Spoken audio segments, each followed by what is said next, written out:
So hi, Catherine. It really is an honour to have you here today. I'm looking forward to the call. It's a different call because, of course, we've coached together for probably some 18 months now, and I've had the privilege of knowing you, but even longer than that. And what has shone through in that time is I've called it heart-centeredness. And I've been reflecting on recently, it is that. And I also think you're an incredibly brave woman. So most people, I guess, would know you as heading up Hammond Law, successful estate planners, multi-million turnover, big business staff. Some other people might know you as the coach to other attorneys, as well as personal coaching. Some others might know you as an author, particularly around the area of hope, and a speaker on that same subject. And yet, of course, many people won't really know you at all. And I guess this is why I'd love to play with you today. And that is very gently and with time, because we have time, to maybe reveal to the world that Catherine Hammond I have the pleasure of coaching every 2 weeks, to reveal that person. So I'm not setting you up for anything here. It's a low bar to entry, of course. But it'd be great to allow that window in, I think, on you, the human being, the one who cares so much about people, often at her own detriment. That's my intent. How does that sound to you? Sounds wonderful. I'm excited to dive into this in maybe a slightly different way than we do every other week. So, yeah, I don't know if there's a place that you would like me to start. I think I've been reflecting on this, and because hope is such a theme, a thread through your life, and from my understanding, it's kind of called to you. You've had to go to it. And it's something as well that's misunderstood. You know, we've talked about this previously. The word hope is undervalued, misrepresented. Why don't we start with hope and where you've had to have, where you've gone to it in your life, the times you've needed to go to it, and also in that, what it means to you. Well, I have had a dance with hope going on really my entire life, from the time I was a very little girl, and at many points in my life that it felt like a difficult dance. As recently as 8 years ago, I had moments where I really truly believed that I was hopeless, that I had run out of hope. And I think that started many years ago when I was a little girl, and my mother she was depressed, single mom, and she, on more than one occasion, got very angry at my little brother and I, and said, "I just can't take you kids anymore. I'm going to go kill myself," and walked out the door and drove away. And we knew that she was going to take her life and that it would be our fault. And that. Yeah, let me slow you down here, because this is the thing I see often with people like yourself who are actually quite used to telling their story. Sometimes we kind of run over it in a matter-of-fact way, but there will be those listening who'll think, what? You're a young, so remind me again, how old were you at this point? Probably 8 years old. So you're 8 years old, and your mother says to you, and the exact words she used? I just can't take you kids anymore. And then she leaves. I'm going to go kill myself. And then she leaves, Yeah. leaving you wondering whether, in fact, she's going to follow through on that, in the belief that she will.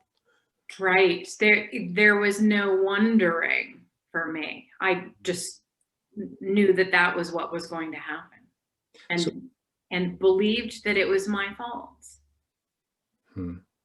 Yeah. And as a general point, obviously, paradigms that we live our life by are often set up in those formative years. Yes. We believe things are our fault. And so that played into a theme in my life of. So did your mother at that point? Okay. She came home, and she did that at least twice, made the threat, and then came home. And she eventually kind of went to sleep in life right in front of me. She laid on a bed in the bedroom. I'm sorry, in the living room. She couldn't get to the bed in her bedroom. She was a hoarder. And she laid on the bed in the living room with the television on, eating generic sandwich cookies and other junk food, and closed up, shut down, died in front of my eyes. And eventually, by the time I was in college, she was diagnosed with some sort of dementia and lost her job as a special ed teacher. And by the time I was 22, she had been diagnosed with dementia. And I went through the legal process to become her conservator and guardian, and officially take care of her. Now, I moved her into a nursing home, and so I was not primary caregiver as far as day-to-day personal care went, but I was her primary caregiver starting at age 22. And that I was very resentful about that. This was a woman who had never been able to take care of me, not much anyway. My mother was a beautiful, generous, loving human being, and she was very depressed. And so she didn't cook dinner. She didn't clean the house. She didn't do the things that a lot of parents would do. And so I had some resentment around having to now take care of her when I was trying to start my own life. And at the same time. Yeah, let's slow down a little around this, because I think there's a deeper learning. And of course, we'll dive into what's present for you in this present moment and coaching in a second, but it's important. I think it's important to capture the trajectory you've been on up until this point in this conversation. You talked about your mother there lying in the living room, and you didn't use these words, but the sense was that life had gone from her eyes. And in fact, Ben Zander, who used to be the conductor, I think, for the Royal Philharmonic Orchestra, got a great TED talk that I highly recommend on classical music. But of course, it's not about classical music. It's about shining eyes. And as coaches, I think that's one of the greatest gifts we can give our clients is belief in them and calling to the shining eyes. But on the counter of that, with your mother, it seems that the eyes were not shining. There was death before she was dead. And in fact, even we're in a pandemic at the moment, of course, COVID, but I sense the real pandemic is this dying before one is dead. We might come back to that. So let's put a holder on that. carry the story on. So you're 22, you're in college, your mother's been diagnosed with dementia. Yes, I'm getting strongly that, well, of course, the qualities that we see in you of being heart-centered and loving, you learned them from somewhere, so that was present. But in terms of the care, that's what I'm hearing, in terms of the care, there's a resentment in you because you're now caring for her. So to bring us to that period and from there on. Yes, I was very resentful, and had no idea that I was grieving. I had no idea that I was grieving. Nobody mentioned that to me. And so I really was in survival mode, trying to start my life and trying to take care of my mom. And I hired a fabulous attorney who held my hand and walked me through the process of becoming an official conservator and guardian for my mom so that I had the legal authority to take care of her. And within a couple of years of that, I decided to go to law school myself so that I could help other people walk through the legal process in the event of disability at the time of death. As a way for me, I've always been on a very intense search to make meaning out of things, to find the gift in things. It's been both one of my greatest strengths and one of my greatest weaknesses, because I can be so busy trying to find the gift that it's also been a coping mechanism to skip over how hard this thing is that I'm in the middle of. Yeah, let's slow down around that. In fact, I think I read an article that you wrote recently around, and correct me if I'm wrong, but read in Viktor Frankl's Man's Search for Meaning on an Aeroplane. Is that correct? So Yes. logotherapy from Viktor Frankl is really all about giving meaning, positive meaning, reframing, finding meaning in one's life. Which is important. And it's not everything. Yes. Talk about the dark side of that for a little bit then. Yeah. It's interesting. I have a family member who is going through a very difficult, life-threatening medical situation right now. And I have a coaching colleague who said to me last week, as I was talking about looking for, trying to find the gifts in this situation because it's somebody very, very precious to me, this wise coach said to me,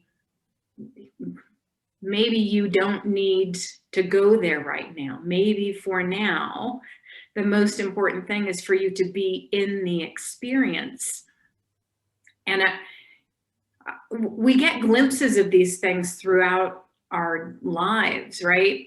I've seen this in little bits and pieces, but it became clear to me that the constant search for meaning has also been a way to skip over the feelings and the experience, and it takes me out of presence, takes me out of the present moment experience. And that means that I don't fully feel all of the feelings that are there, which ultimately we know feelings, emotions are energy in motion. And if we don't move that, if we don't fully experience it, it settles into our body at a physical, chemical level. And then those emotions stay inside of us. And so I had the reminder as recently as last week that the search for meaning, while a great thing to do, it's a very helpful tool in life, is also not the most helpful thing to do when you're in the middle of a crisis. Nice The most helpful thing to do in the middle of a crisis is to be in the middle of a crisis. Nice distinction, very nice distinction. And I'm sure in a second when we dive into what's present for you, we will be in the midst of emotion, and emotional bandwidth as well. Before we go there, let's just complete the circle a little bit. So your mother, how did that play out? My mother went into a nursing home. I guess I was 23 by the time she went there. And she lived for almost another 20 years, the last 11 of which she was basically vegetative and, unable to speak or walk or talk or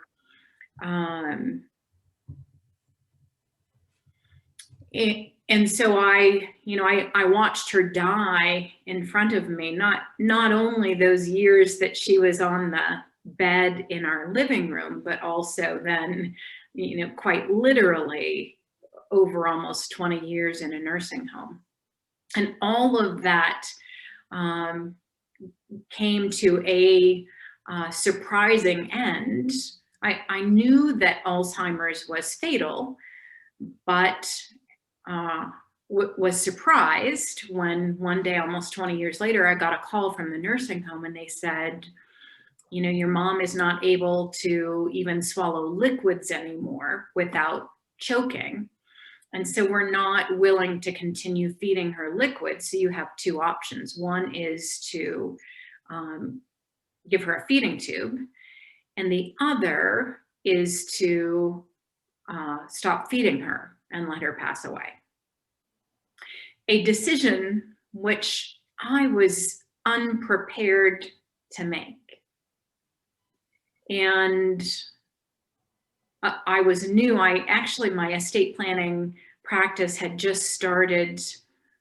I think I officially started my own estate planning practice about 3 months earlier.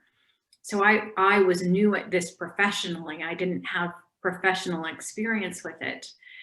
And had some difficult conversations with my siblings. And eventually we came to full agreement that my mom would not want her life continued. And so I signed off on removing any nutrition from her. And she passed away a few days later on a day. It was a beautiful day. My two siblings and I were at the hospital with her for hours that afternoon. It was the first time that we had been together, all together, in many years. And we reminisced with her laying there in the bed. We laughed, we told stories, and then she passed away later that evening. One of my siblings and I had left, and my younger sibling was still at the hospital with her. And then we all went back while she was still in the room, and we had a really sacred time, even after she passed away, together, honoring her, honoring her legacy in our lives. Mm-hmm. I haven't actually heard you speak in detail about the day of her passing before, despite the work we've done professionally. I love, and of course it's emotive because it's my mother, as you know, is also deceased, and the word you mentioned there was the honouring of her and her life, and that's big for me in my work as well. As I think I think I've spoken before. My sense, Catherine, is that the estate planning work that you've done was kind of your first honouring of her, but now there's a deeper honouring, and even deeper. And that's not to disparage the estate planning work at all. because that's so valuable, so important. Your clients love you. You run a family value business, a successful one. So it's not to disparage that at all, but it's almost, I sense a higher honoring of her, the work that you're now doing in the world. Is that fair? Does that land? Is that true? Do you feel? Absolutely. And I had not thought of it that way. So I'm loving, I'm soaking in that thought, because, you know, initially when I went to law school, it was, I mean, serving other people while they are going through the disability or death of a loved one, or planning for their own disability or death. That's a very important, meaningful work. And yet that was the surface level of honoring my mother. Because really what happened with my mother is she quit living, as you touched on before. She quit living, I don't know when, many, many years before, probably before I was born. And I mean, I had glimpses of her fully alive. She loved to sing. She hummed. She would spit out little bits of French. She had studied French. I've little bits of her aliveness, but she did it she fell asleep while she was still living in a very, very visible way. And it's the same kind of thing that we all do. Not all of us do it in that visible of a way. And is it fair to say, and this is leaning into the edge, is it fair to say that despite your success as an attorney, you maybe also did that a bit in your career, fell asleep to your truest potential in this world? I did, and I still have moments where I do. That's part of why I surround myself with life and with guardrails to keep me fully alive, because there is a natural tendency to do that, I think, for most of us. And you know, in my work as an estate planning attorney, and then as the owner of an estate planning law firm, I got so caught up. I made a vow to myself when I was a little girl that as I watched my mother descend into not living, that I would never do that, that I would never be that. I didn't recognize that I was making that vow to myself, but I made a vow that I would never be that. I judged it as a little girl, as a young woman, in my teens, in my 20s, I judged that as failure. And I made a vow to myself that I would not be a failure like that. And so I worked my ass off my entire life. I mean, I started working full-time in sixth grade over the summers. I would babysit full-time. And then by the time I was 15, I wanted a job. I made up a social security number. And so that I could get a job, somebody else is getting social security benefits from my early working years. And I worked full-time through high school. I have been an achiever and focused on doing, and pleasing. and keeping everybody else happy. Yeah. Yeah. And that's, you've called it yourself, because that's what I was going to slow you down around and highlight, was the rule-based living. So you're committed to a life of full living, but in your, and let's call it as it is, in your innocent, in your innocent adolescent mind, that full living equated with working hard, service, being of service, certainly service to others. And What? keeping everybody else happy. Yeah, Keeping good luck. everybody else happy so that I wouldn't have to be the cause, like I thought I was with my mother. I wouldn't have to be the cause of anybody's unhappiness or death by suicide. So how has that worked for you, keeping everyone happy?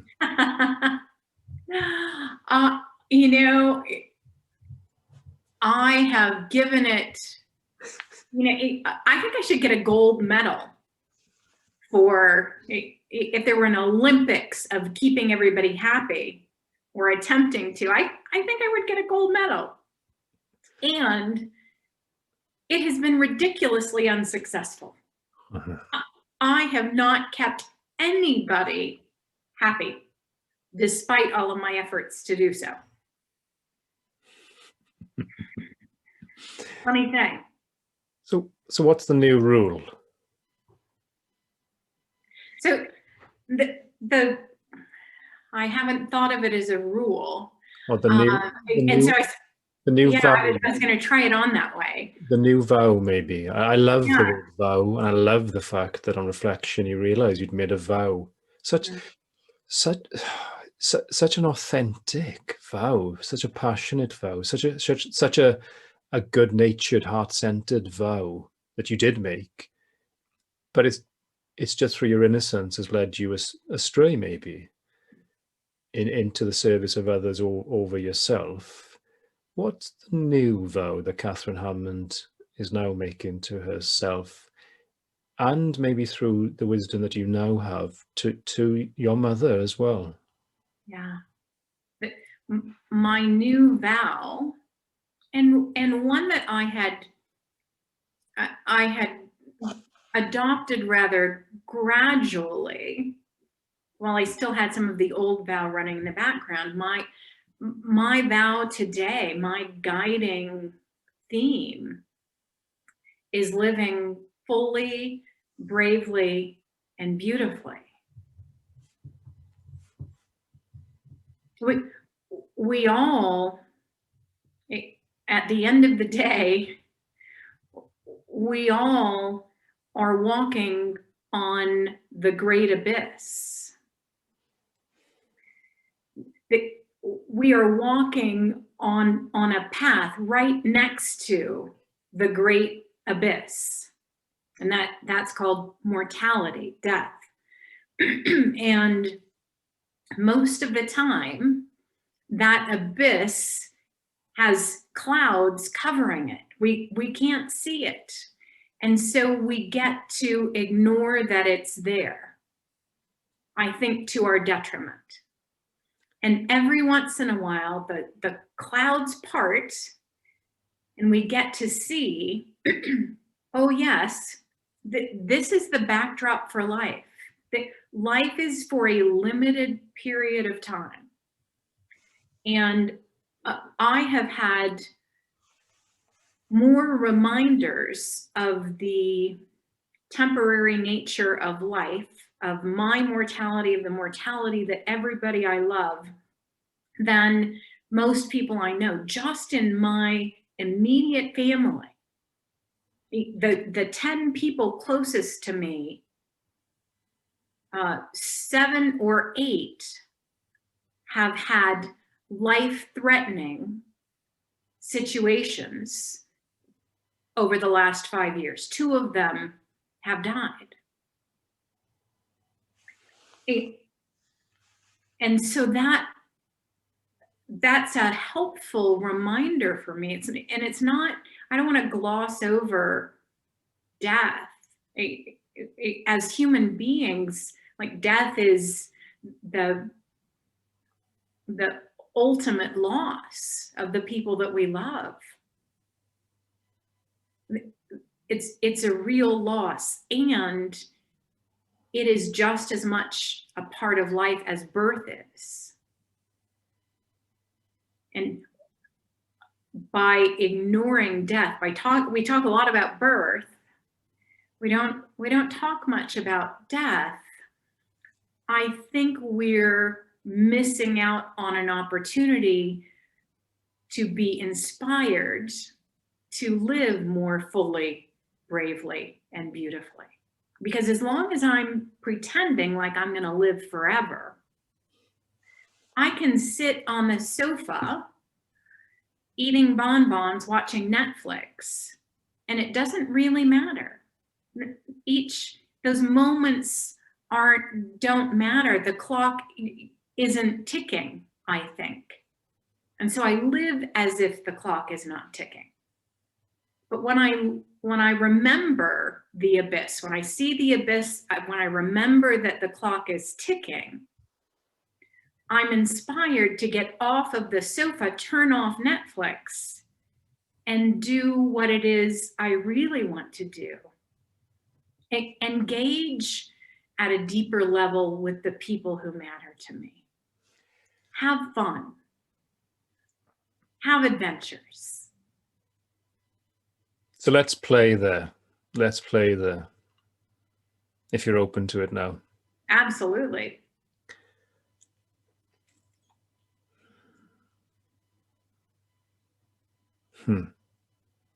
One of the phrases I live my life by is impermanence is my teacher. The Tibetan Book of Living and Dying talks about the translucency that comes with the latter years, and advises people to spend time with people who are in their latter years. And that's what I sense about your story, even though it contains so much loss and sadness, as is natural with death, and you pointed to. You have personally, and of course, let's not forget, in your professional work, day in, day out, with your estate planning work, you live with this. It's present for you. And how fortunate you are to have that teacher so prominent day in, day out in your life. How can you use that, Catherine, to a degree even deeper than you are already using it? Because when I suggested this call, that is in fact potentially a live manifesto to the world about who you really are and what you're really committed to, and the sword you're prepared to live by. If we play there at that level, a live manifesto, a commitment to full living and who you are, what you're about, and what you're going to stand for. Because there'll be a time for me, for you, where somebody will give, well, hopefully somebody will give an eulogy, and they will say what you meant to them. So far, you'll have a great one. There'll be multiple people fighting over it, clients, I'm sure, and family members. And this next part of your life, if you live it in the way you've just spoken about, what will they say about you, even beyond what they would presently say about you? Yes. My deepest desire is that people would say that I helped them discover things or planted seeds that then helped them live more fully, bravely, and beautifully. Helped them go back and repair or resolve relationship issues that have been unfinished. Help them to integrate the different parts of themselves, because we're all light and dark, and we want to sit just in the light and pretend like the dark isn't there. I found the most powerful place to live is in integrating the different parts of their stories to really find a depth and a meaning while still alive that they hadn't even dreamed of.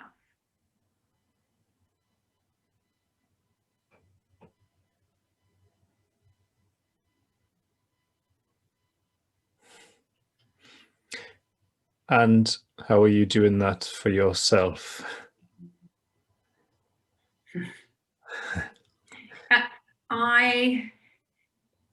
It's funny because as you know, I'm still running the law firm and doing some work in the law firm. And, there are always things that come up in life. In my personal life, there's the dear one who is going through a medical situation right now. At the law firm,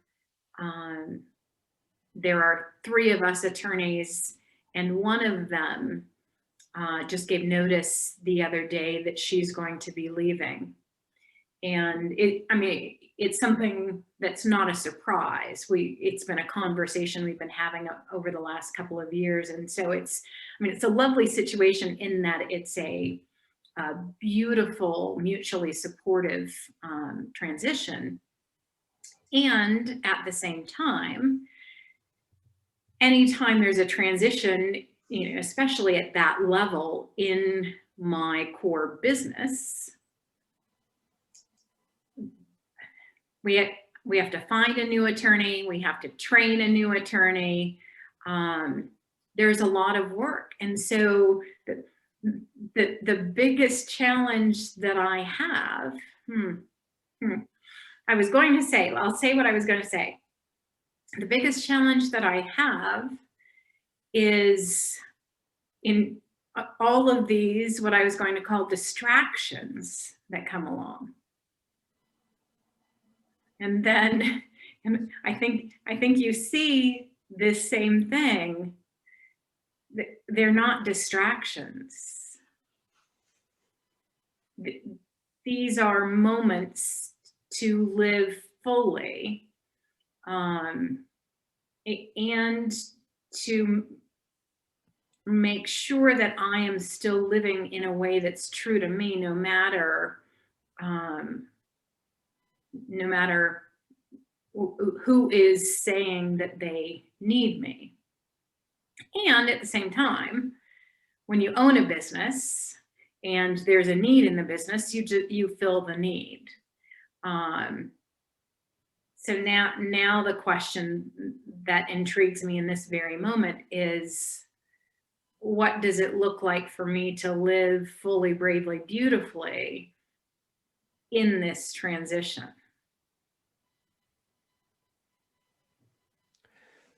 That's why I loved working with coaches. You've got the question. Mm.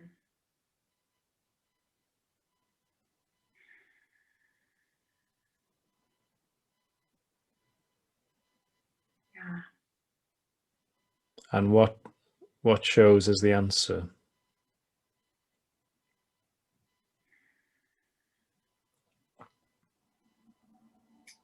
First, a reminder to feel the feelings. Of course, I'm sad about this departure. I'm frustrated that it's happening now, and I'm going to be a little more needed.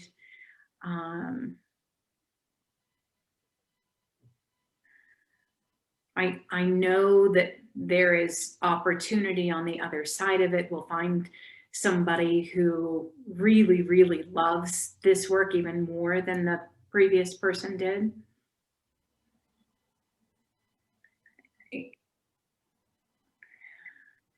Yeah.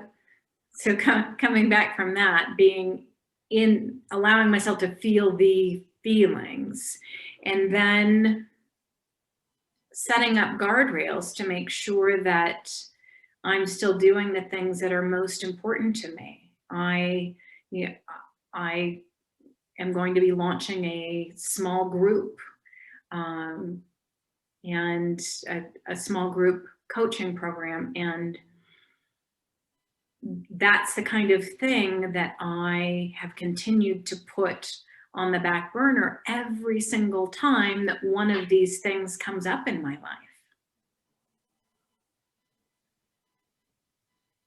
life. Historically, when these things came up in my life, I set aside whatever it is that I wanted and served the other person. And in some situations, that's really appropriate. 6 years ago, my dearest friend, one of my very dearest friends, we used to speak in some way almost every single day, was diagnosed with a very aggressive form of leukemia. And she got into MD Anderson in Houston. And when she called and asked if I could go down and be her primary caregiver for a few weeks there, I was already scheduled to be out of the office. I didn't have anything on my calendar because I had a really amazing vacation in Italy that I had planned. And I walked away from that Italian vacation and spent those weeks with my friend. And yes, there was sadness about that. And I have zero regrets. That for me was, that's how I choose to live fully. Because ultimately it's not, there's no vacation that's going to give me deep fulfillment in the way that spending those precious moments with my friend, who ended up living for another 4.5 years, there's no way to replace that with any vacation. Yeah, sure. I completely get that. And whilst that's a powerful story, it's also a no-brainer. Certainly from the paradigm you've shared about putting others first, what happened there was a big call to put your friend first, and the loss was a personal holiday, and it's 100% the right decision. What's more challenging for most people is when they have to put themselves first and their duties second. So playfulness ahead of dutifulness.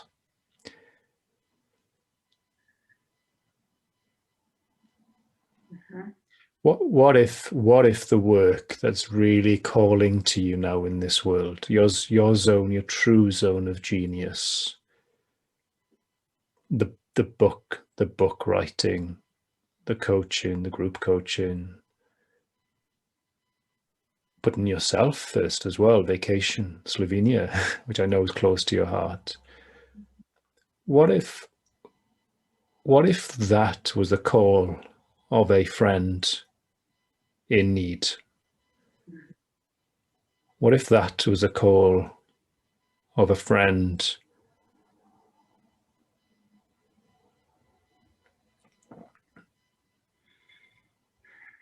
Yes. And I have had to, as you know, I've had some health issues over the last 1.5 years that have required me to start putting my physical and mental well-being in first place in every decision that I make. So I've had a lot of practice there in terms of, you know, how I spend my days, what I do and don't do. And then there's the next level. So that's the baseline, have to take care of myself in order to maintain my health kind of stuff. But when you look at working in the law firm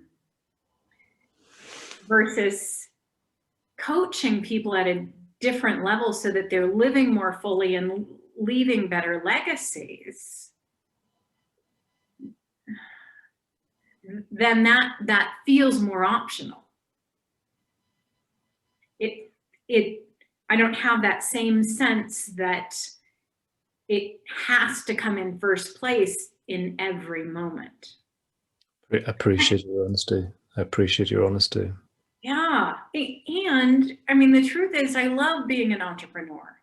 I love owning a business. I love the work that we do through the law firm.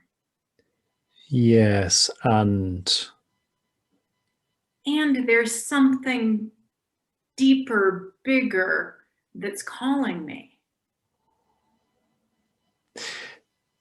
I'd love to play with you here for a moment around opportunity cost. The definition that I use around opportunity cost is when we are doing something with this finite time that we have in this body, at least, we're not doing something else. So when we invest our time in something, which is, of course, the most valuable resource, we are choosing, even though the choice is not as obvious, we are choosing to not invest that time in something else. Right. The nature of running a business, certainly a business where you employ multiple staff like you do, the nature of it is that there will always be a call to you from it.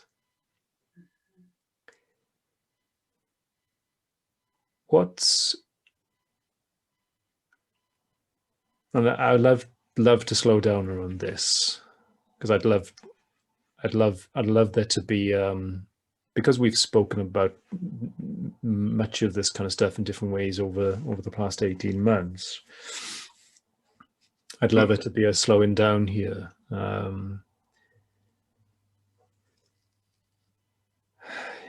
And just as you've said a few moments ago around the way in which you can quickly give a meaning to something, and you avoid, by doing that, even though it appears a very powerful thing to do, you can avoid dropping into the real feeling of it.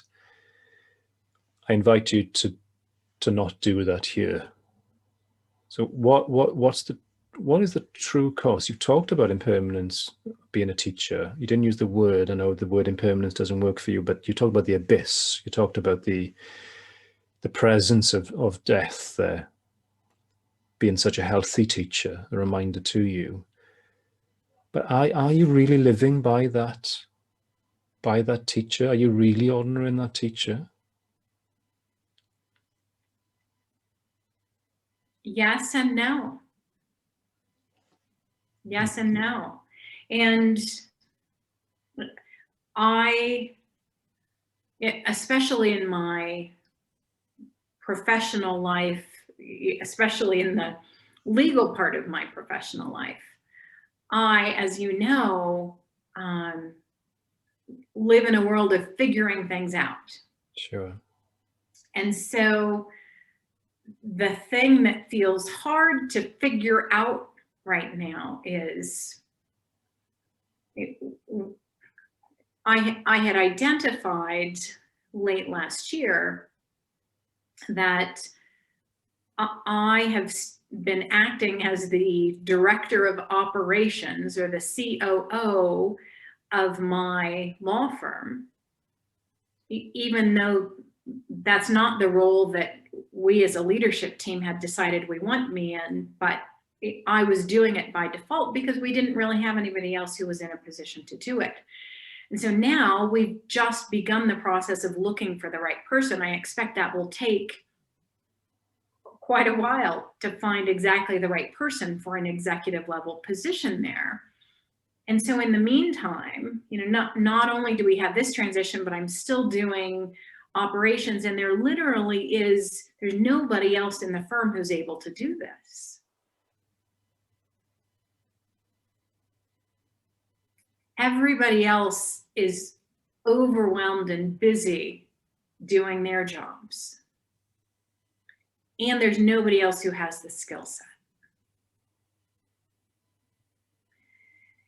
And so I talk big, I say all this stuff, and then I go, well, I don't see how it works for me in this moment. And ultimately, I think maybe there's a balance to be had. I don't even know, but it feels challenging. I again appreciate your openness here. I think you started to point to the answer, and it's about putting an and into your life.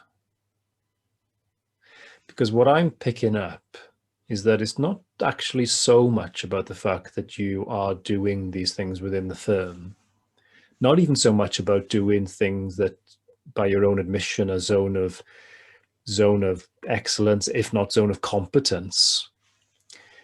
It's not so much about that in the absolute sense, because it's temporary. You take an action to put a person in place that is the zone of genius, the chief operational officer. What I'm sensing is it's not so much about the absolute, it's just the fact that it is all consuming, that it is pushing out at too many times completely the real work, the real passion that you presently have. So it's about the order of priority rather than the absolute things that you are committing to. And I just caught something else in there as you were speaking, that it also, in this moment, I'm not just in this moment of this particular transition. I also have a memory of every transition in the past where, when an attorney left, I canceled my vacation, I gave up my entire personal life, I sold my soul, and I'm carrying that with me, and that makes this a whole big sticky thing that isn't even this. That's just old stories, old habits, things that I did when I was who I was in the past. When you sold your soul, what did you get for it?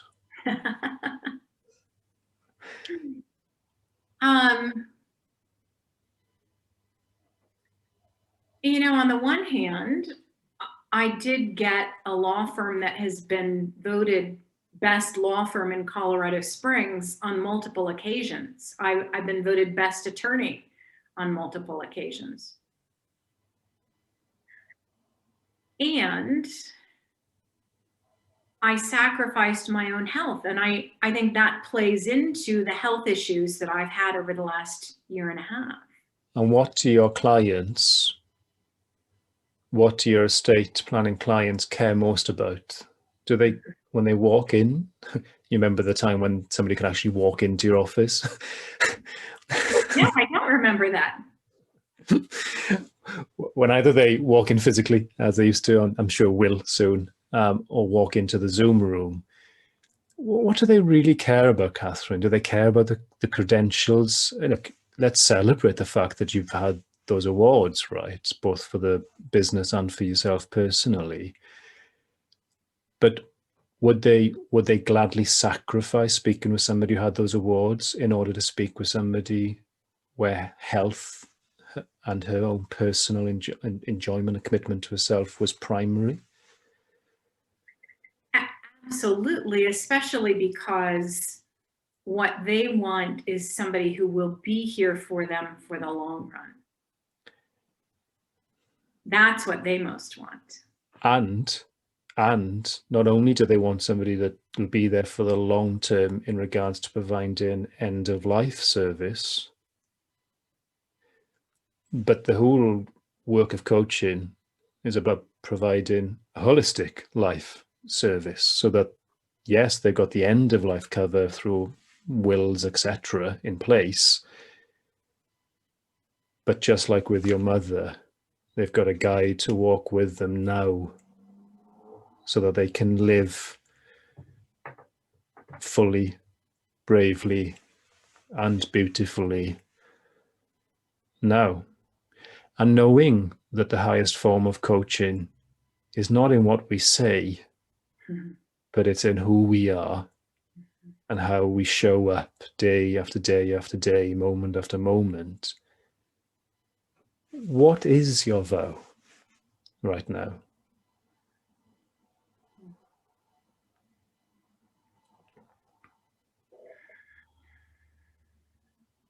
Who do they need you to be? Who do you need you to be?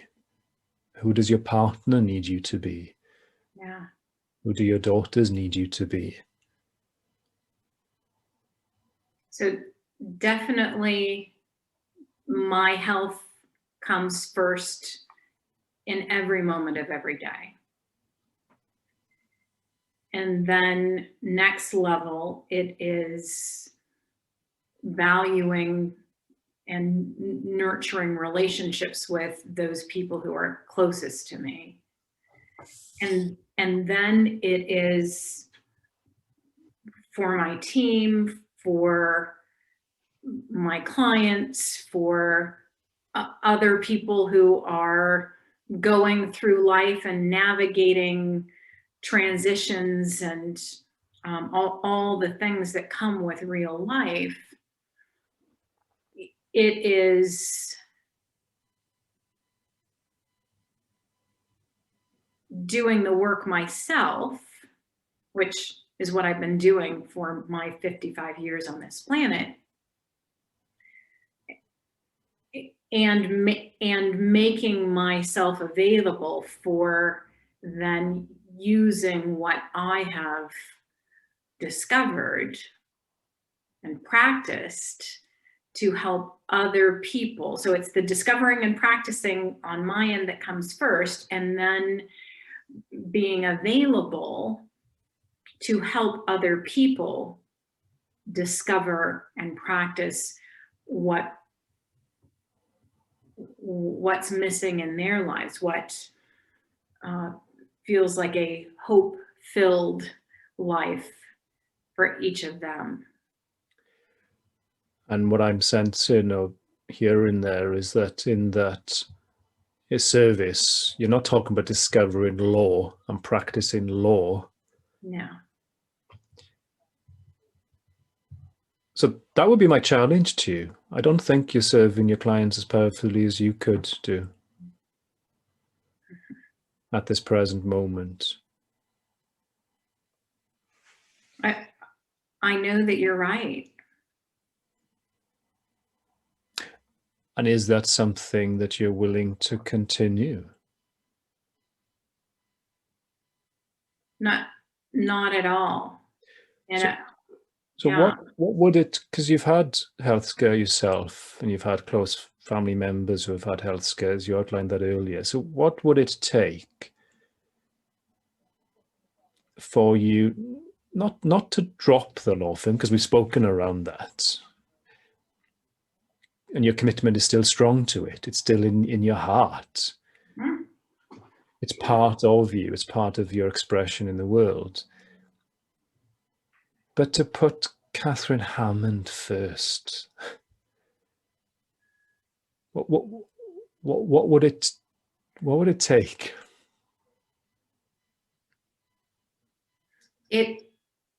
It's having the vision of what it looks like and feels like to witness people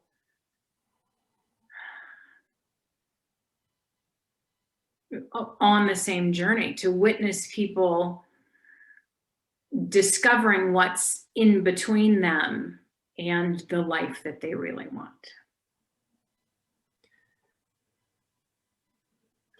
So I want to share with you now, I now have goosebumps.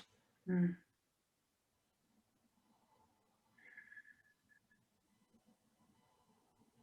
That hit. Yeah.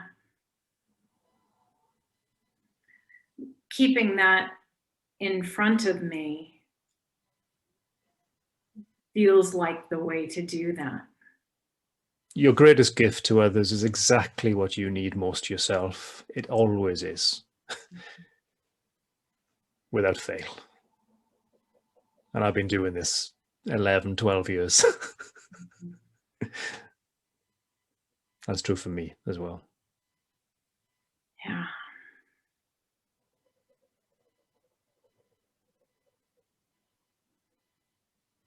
Yeah, it's that vision, and it's the experiencing the feeling, getting a taste of the feeling of being there with people as they discover what's between them and the full, brave, beautiful life that they want.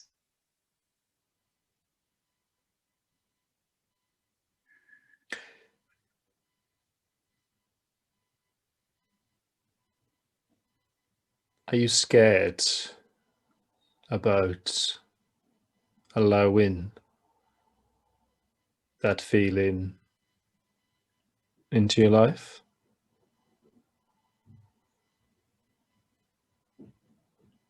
I want to feel into that question. I had an initial response, and I wanted to make sure that that was my real response. Not at all. Not at all. That in my being, in my body, I know that's what I'm here for. So I have a deep knowing. yeah, and let's be clear. It's not as if you've not done any work in this area. You coach. Oh yeah. You always have, if you effectively, and your clients will know this, is that you've effectively coached in every single intake session for your estate planning business. Yeah. And that's why I have deep connections with clients, unlike all of the attorneys who do transactional work. And I have formal coaching clients as well. So this isn't. I haven't made much space for that. I haven't made as much space for that as I want to. And that's, I think, called to. And that's, I think, what we're talking about here. It's not about eliminating. Mm-hmm. It's about simply switching the order of priority. Yes. What's it going to take to switch that order of priority? I know one answer is a COO, and there's a certain validity to that answer.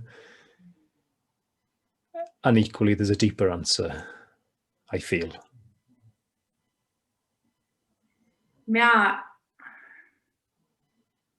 The best thing I have in this moment is the vision of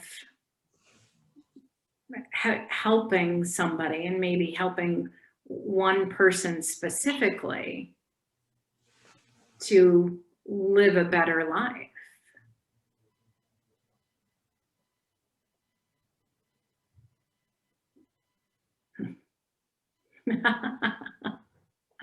You got it. Does her name begin with C?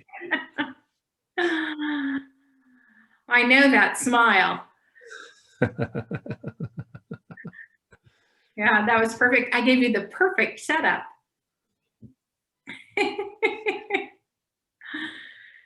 Yeah. Huh. It's a bit like this, Catherine. I know you're big on nutrition. I know you're big on nutrition. You respect that, you know, food is your medicine and medicine is your food, right? You live by that. What what if work was your medicine and medicine was your work? Are you are you really consuming and taking in the most nutritious work, professional work, day in, day out? I have made great strides in that department. Sure. And I don't know that I have any junk food left in my work, Yeah.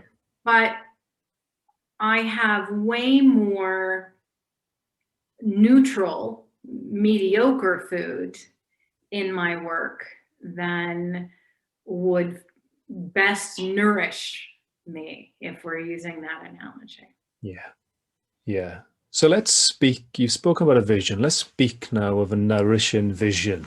That feels like the kind of direction here. Mm.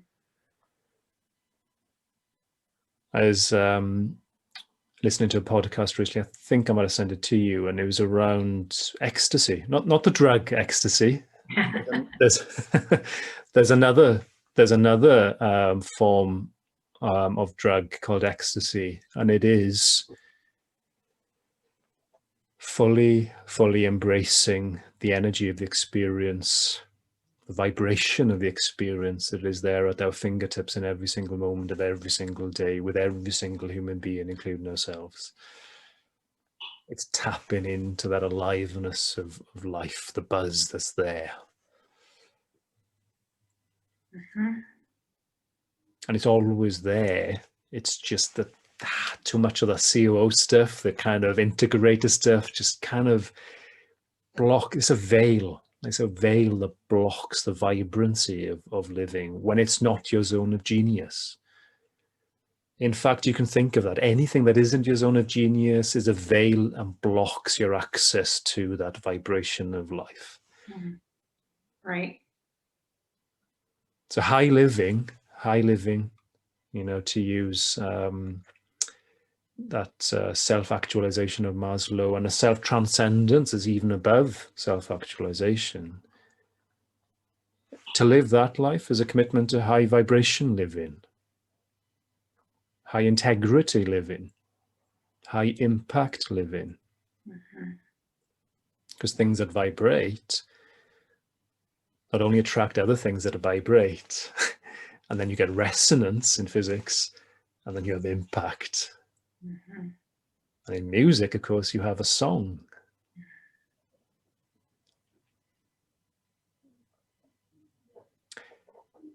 Mm-hmm. That's it. You've got it. See it all over your face, your shining eyes, as Ben Zander would say. What was that about? And the kind of the eye axis in the vision, yeah. What are you seeing? Well, Feeling? I honestly, Yeah, let the emotion come.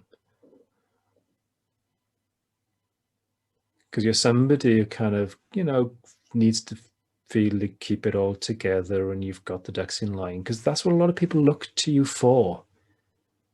In this moment, just drop into the emotion of it. Is there?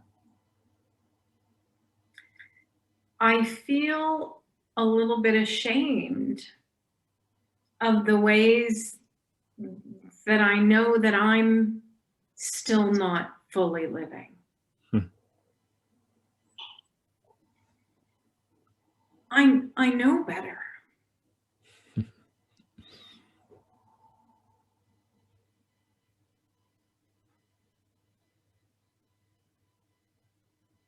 And how can you honor that insight?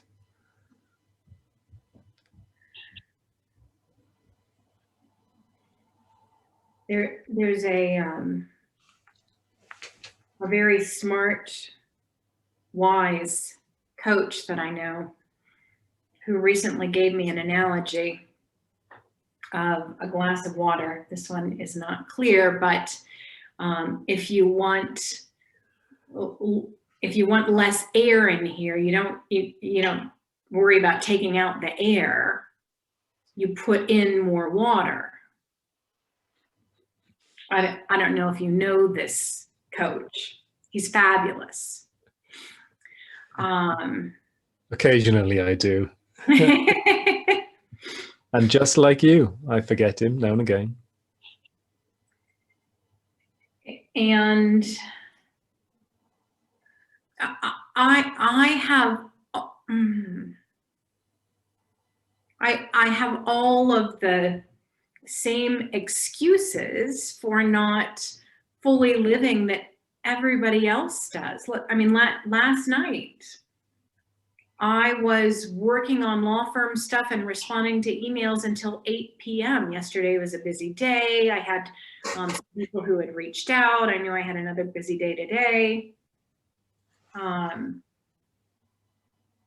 So I worked until 8 when I was too tired to do anything else. And that's not the norm for me these days. But I'll say specifically, like one big thing that strikes me in my life, my free time in general, my evenings, to some extent my weekends, and this has just gotten worse with the pandemic, are not full of life. I feel like it's hard for me to even identify what I want to do. What I used to do, my big joy, I used to travel all the time. Travel gives you new stimulation. And I love that. It makes me feel very alive. And we're not traveling right now.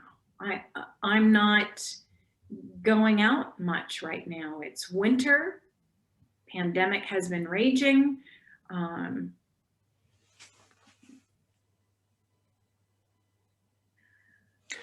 Let's play around new stimulation. I love that. Yes, travel gives you that. In fact, from a mindfulness perspective, that's one of the things that travel is unique in that we go to a different country. There's different culture. There's different language. There's even different street furniture.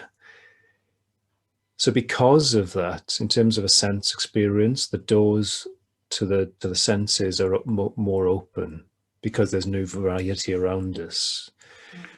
Different currency, different weather. That's easy.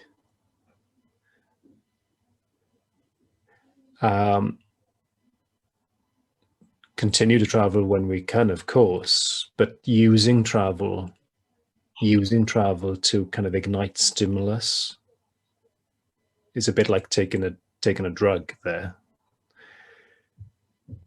How can you have new stimulus in your life now and serve at an even deeper level than you've served in your life?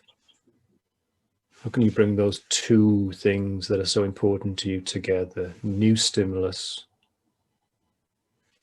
and deeper service. Well, one thing that comes to me is, I mean, well, first of all, just the one-on-one conversations that I have with people who are interested in exploring living more fully. Every time I'm on a call with somebody who is willing to engage at a deep level, that excites me. And then in that moment of excitement, in that exact moment of excitement, are you in that moment concerned about finding the COO? Are you concerned about the administration things that may or may not be done as to your level? Of course not. I'm very present in that moment. So that, and I love that water and air analogy. The coach that gave you that should be commended. Right. He's really good. It's a displacement model. It's not even theory, it's a displacement model. And you're right. You're right. It's not as if the glass is empty. Far from it. Far from it. You've got so much great stuff in your life. And you're committed to being that person with the glass full, overflowing, moment by moment. Because you want that, please correct me if I'm wrong, but I'm sensing you want to leave this planet being remembered for the person with a glass overflowing with love and nutrition and beauty. Yeah, and most specifically, that's the legacy that I want to leave for my daughters and granddaughters. Mm-hmm.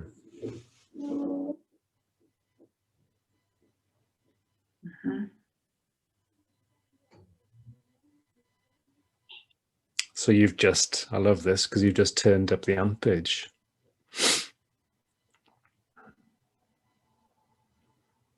Oh, yeah? Oh, yeah. Because sat in front of me is somebody who's already admitted she'll do far more for others than she'll do for herself. So let's use that in a positive way.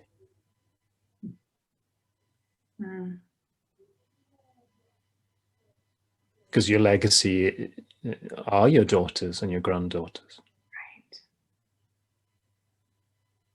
This is not about you.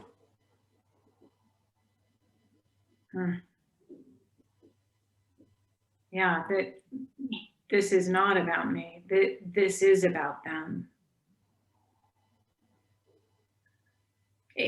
And I have a belief that healing, any healing in my life or in anybody's life, heals generations before and generations to come. There's some deep pain that was in my family, that's been in my family for generations. And every act of creation, every moment of aliveness, every moment of self-love heals back into the previous generations, and clearly through my grandchildren and to every generation to come after that, because it impacts them. That's beautiful.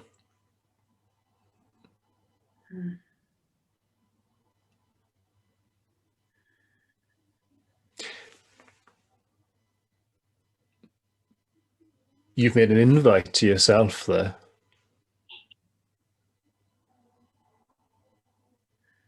That is your vision. You don't need a vision board with umpteen pictures and targets on it.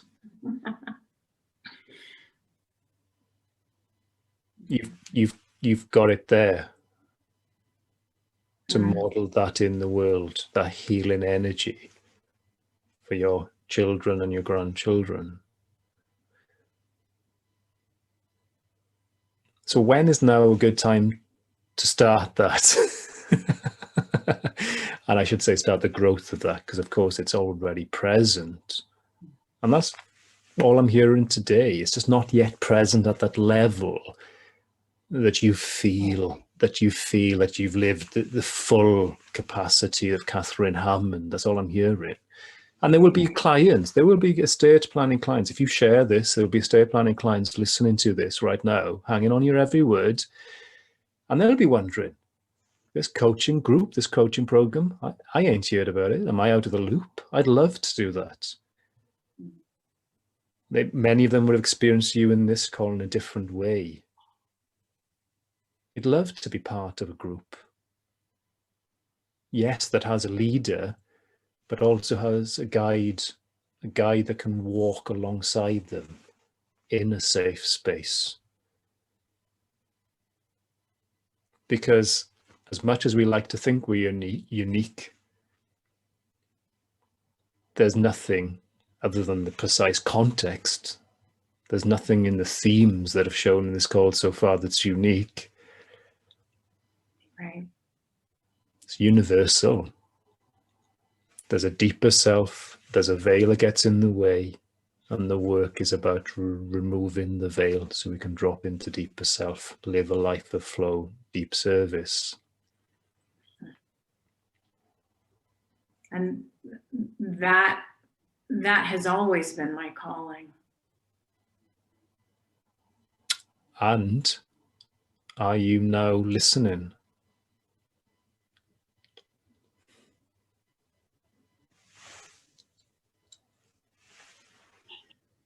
Yeah. I have followed that calling. That's been part of certainly every professional choice that I've made, and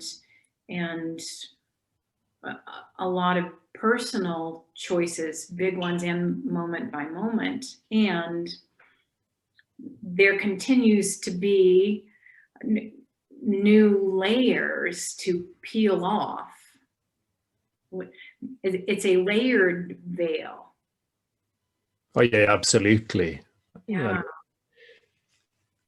And it's a journey of discovery and exploration. That's the fun thing about it. You know, that tallest mountain in Slovenia, I forget the name now, begins with T, is that correct? Triglav. Yeah. Triglav? Triglav. I'm guessing, I haven't walked it. I'm committed to doing it with you one day, and I'll honor that. But I'm guessing you don't see the summit at all points. Correct. Yeah, many false summits, many blind corners, etc., etc. Maybe even drop down before you have to drop. You can climb again. Right. So the only question I think that's relevant right now here today is, what is this calling you to do, this voice, what is it calling you to do next? What is your next highest form of service to the world? Doesn't mean it doesn't mean you disregard the responsibilities that you have, but they're not 24/7. No matter how important you think they are, they're not 24/7. And if you put even an hour in, or 2 or 3, the energy and nutrition that will give you in your life will mean that you'll float through the other 165 hours. I think it's 168 in a week, what I know there to be. Because a 168 challenge where somebody actually, like a food diary, captures where they're spending their time. And that actually might be a great thing for you to do, a 168 challenge, where you itemize over a course of a week, maybe even 2, itemize where your time is being invested. And maybe even give it an impact factor. Because I've described you before as somebody who's an impact billionaire. At least somebody who has the potential to be an impact billionaire. So what is the impact of the time, of where the time is currently being invested? That's an exercise you could play with. But my sense is you've already got a good feel for that based on the conversation so far. So what is your next highest calling? Is it this group? Okay. Absolutely, it's this group. So and, it seems like deciding how much time, how much energy I'm going to commit to the deeper work on a weekly basis, and then building the rest of my work and life around that. That sounds like a smart order of progression, of addressing how you allocate your time, spend your time, invest your time. Seems ridiculously simple. We all know the analogy about putting in the big rocks first and then the littler rocks and then the water. But yeah, it seems like going back to that is the next step in really living the way that I want to live, and also having more fun myself. Oh, easy now, easy. You don't get too... Don't want to get too wild and crazy. Hey, no, this has got to be kind of work and hard and feel like a bit of a chore, because It should be. Well, yeah, because if you've been paid for it, it's got to feel a little heavy, because of course you've got to justify it, and you don't want people commenting on the fact that you're getting paid for work that seems too joyful and transformative and playful and beautiful. Certainly not. Yeah. So let's not leave this as a rhetorical question, because we still have a little time here. What is that amount of time that you're willing to invest, knowing that it's not about you?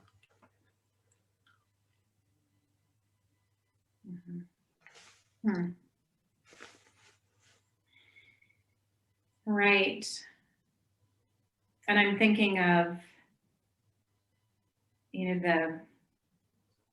the coaching clients that I currently have. I'm thinking about all of the elements that I would count in this number if I'm going to quantify it. So my current coaching clients, doing a group, learning. I'm in an integrative development practitioner certification program. All of those things. And I think it has to be at least 10 hours a week. Even now.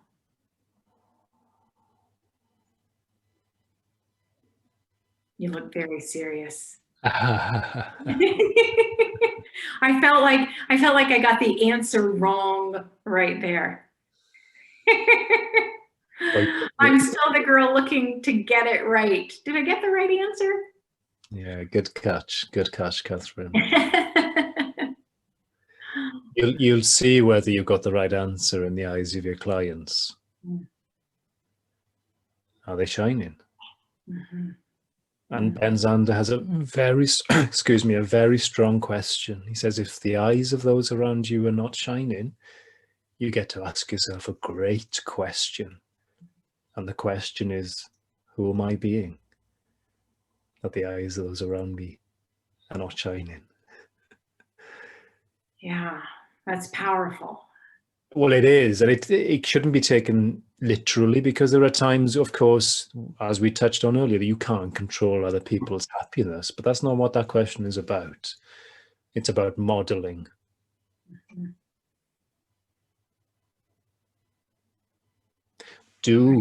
Do your clients, do the people that you know and love in your network, do they need a group that Catherine Hammond runs? Of course. My experience is that people are really, really hungry for it. Every person that I've mentioned it to, a client or professional acquaintance or otherwise has said, I'm hungry for exactly that. So let's just slow down a little bit and kind of pressure test this. If that's the message you're getting, why haven't you yet done it?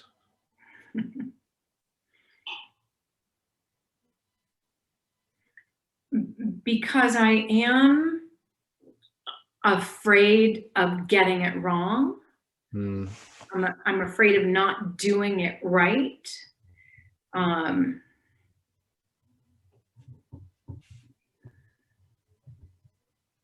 That's the biggest thing for me. I have carried a story with me through most of my life that there is a right way to do each thing, and it's about doing it the right way.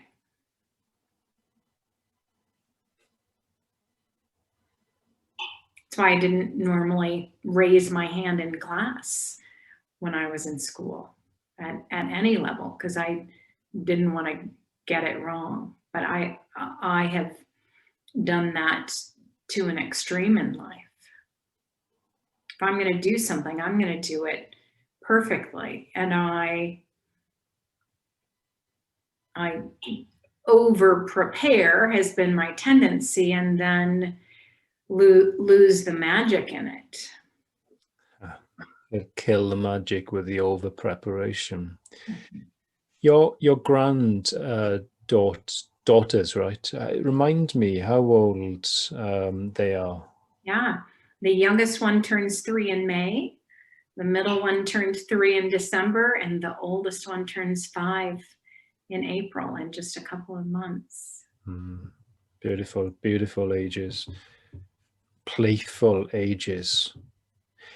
Tell me, my guess is they want to play with you, certainly when they can see you. Yeah. Do you run them through maybe a lesson plan for play or a procedure? Absolutely. We have a plan. They have planned moves. Here's when you move to the left. Here's when you move to the right.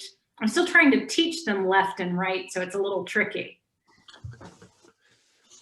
You know what's interesting, Catherine, is that, and I've seen this on previous calls and I've seen it today, you move a lot like this.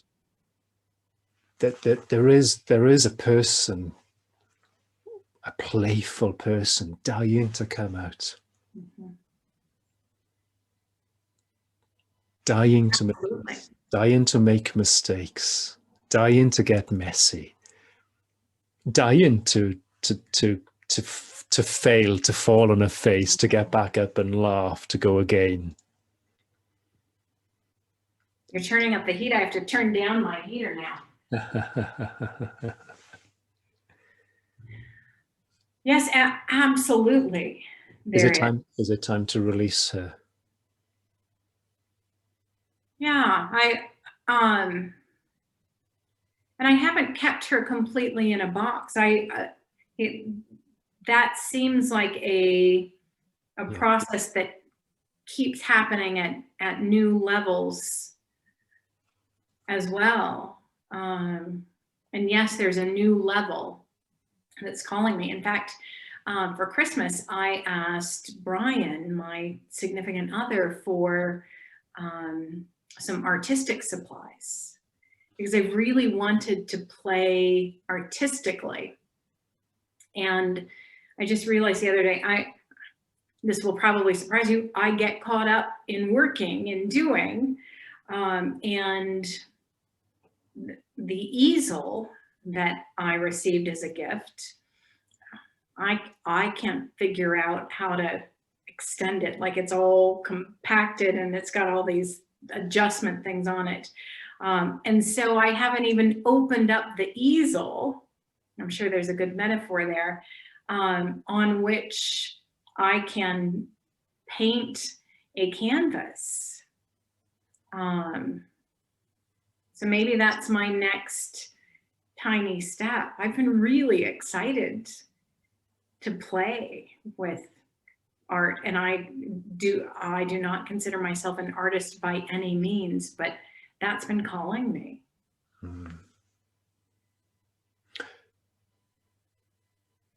If you were to open up that easel, and I'm sure Brian will assist you in that, because of course you now ask for help when you need it, right? I have gotten downright mediocre at that, which is a huge improvement over where I was. I've actually been practicing that quite regularly. So when he opens up that easel and you put that canvas on and you open those paints, if you were to paint an image of yourself serving a group powerfully, what does it look like? I just got a really warm, fuzzy feeling. As you were describing that, I was picturing it. I was picturing my hair, and then the smile on my face, and then some people whose faces I can't really see, but rays of light shining out from them upwards. That's what I saw.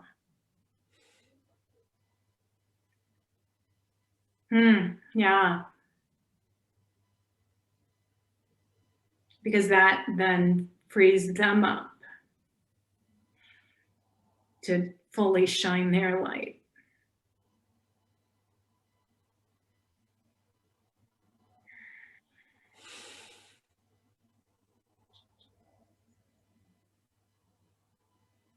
When does this group start? Because I can guarantee there'll be people listening to this that will be asking that very question. They want a piece of this. They're smart. They see the return on this in their lives, not just their business. That's a guarantee. Far more importantly, in who they are. What's the value of being a shining beacon in this world and living by that? Immense, incalculable.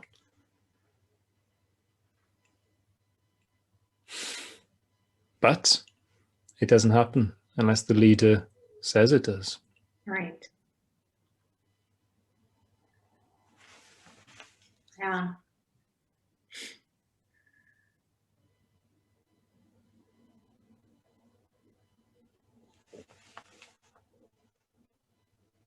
If I was going to pick a date right now, I would say mid-May.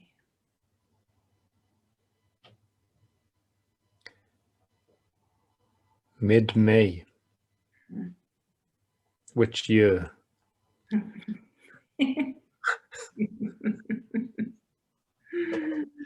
Well, if I do it 5 years from now, then I can adequately prepare.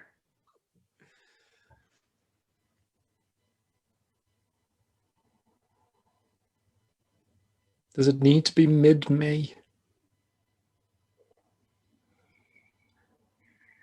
I will just share honestly what goes through my mind.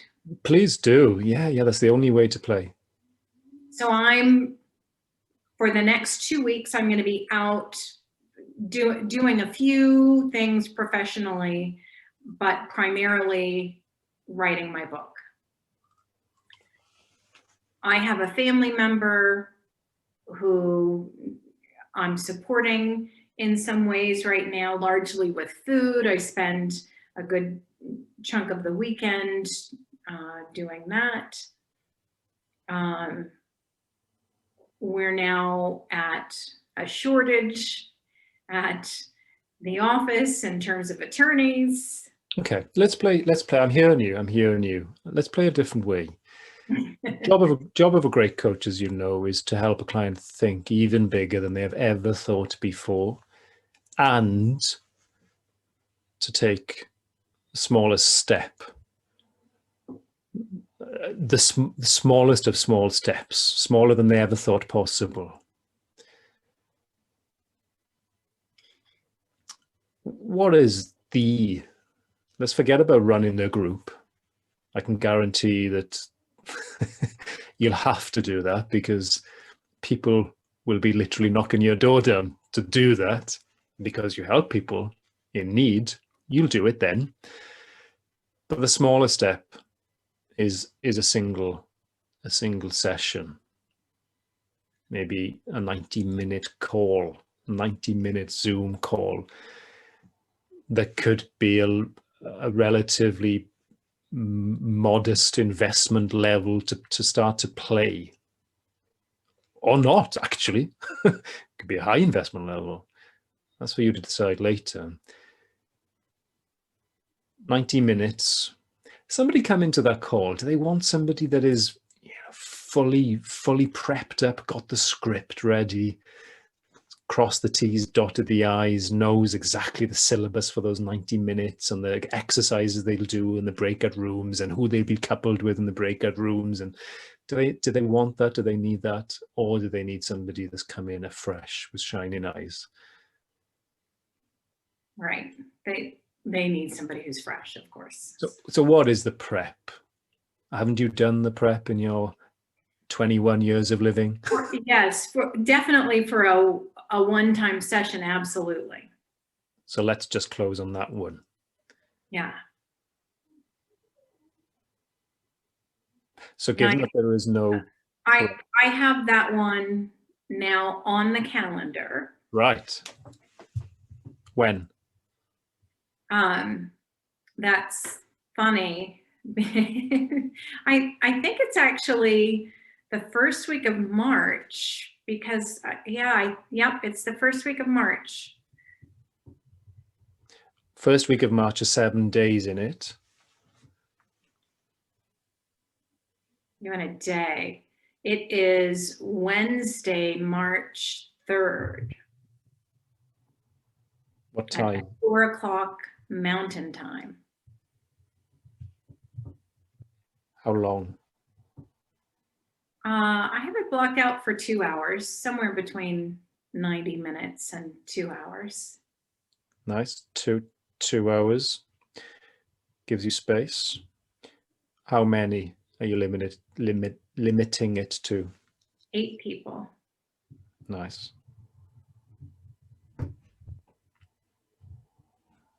Are you going to make a charge for that session?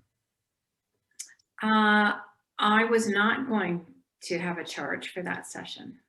That was going to be a playground for me to play with the things that I want to play with and that I think will be meaningful to others. Nice. That's clean. And you're going to put out some marketing to make people aware of that? Yeah, actually the plan was just one-on-one invitations to specific people. Nice. And it's lovely because yesterday I had a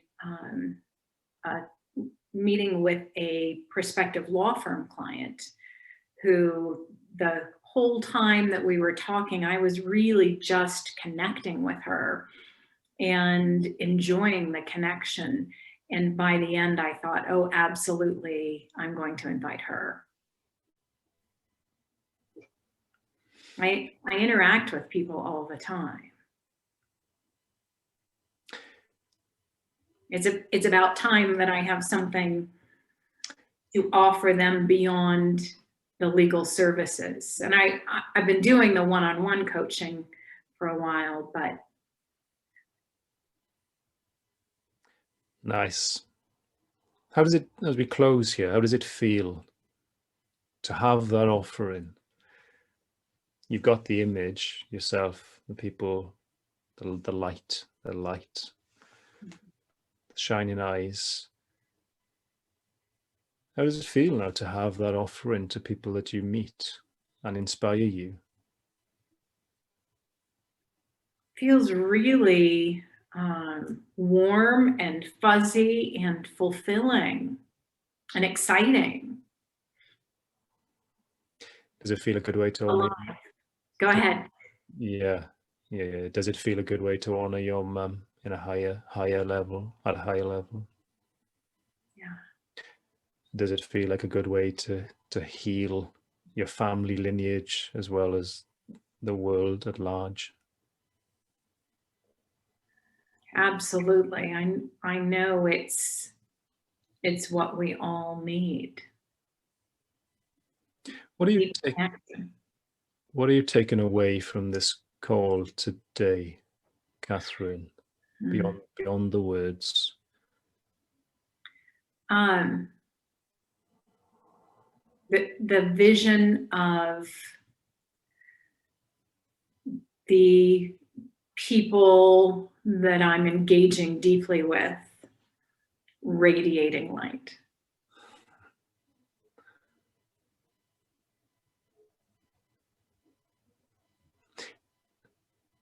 And me radiating light.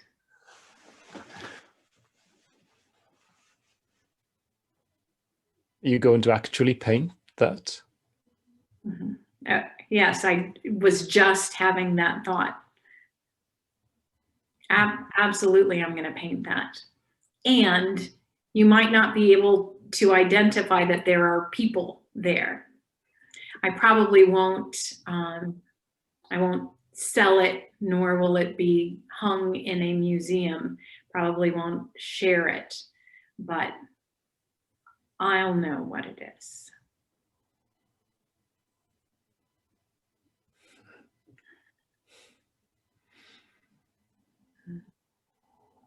Beautiful. I love the fact that you're actually physically going to paint it, and I love the fact that then you're going to paint it in the world. Thank you, Catherine, for playing. Well, no, let me slow down here. Thank you for being the person you are in this world. Thank you for being the client that keeps me always on my toes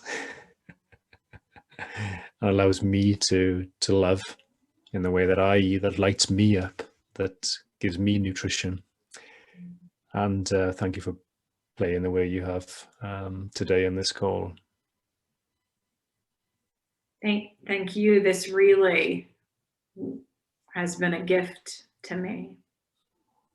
Yeah, at a deep level.